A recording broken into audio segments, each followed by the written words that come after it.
We want to tell you as well that tomorrow Washington is going to tackle an SOS from 6 million Americans. And listen to this figure. College students now owe $950 billion in student loans. And that's more than the entire credit card debt in this country. Somebody broke back home with mom and dad before they even get started. And thousands of you wrote us with your stories. So ABC's David Muir decided to dive more deeply into what can be done. More than 1,000 of you sent us your 3 words: graduates, drowning in debt, worried parents back in their old roles again.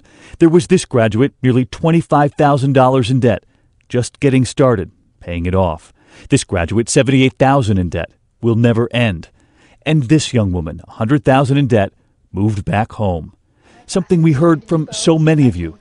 Graduate Ashley Meyer took us into her Dallas bedroom. This is my room. The same bed she slept in before she went to college, the same dresser. The only thing different, the pile of bills. These are some of my lovely student loans. Ashley graduated from UT Austin, about $70,000 in debt. She pays $750 a month, which is why she's back with the family dog. That's Daisy. Back with dad, back with mom, who just like she used to, asks her college grad if she'll be home at a decent hour. So we're going to leave them alone and let them watch the game. Leaving them alone, but still living down the hall. One recent survey of this year's college graduates revealed 85% saying they'd be moving back home. 5.9 million young adults, 25 to 34, now live at home, up 25% in just the last 4 years. You can talk to people in this generation who find themselves in a place they never expected to be, 4, 5, 6 years out of school and back in the bedroom they had in high school. The president and first lady have spoken often of the student loans they both had, still paying them off 9 years into their marriage, until just a few years before he was president.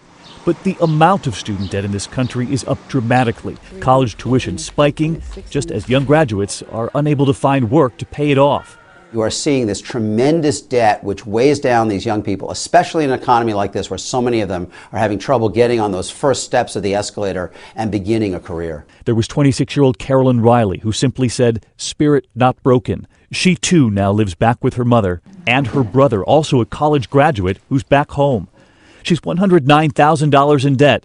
She's paid off $6,000 so far. Who doesn't want the American dream? And I'm not even talking about living in a mansion. We all just want a nice paying job where we can pay our bills. A kiss from mom before they're off for the day, just like when she was a little girl. Now grown up, but back home, just like Ashley back in Texas, saying simply, still have hope.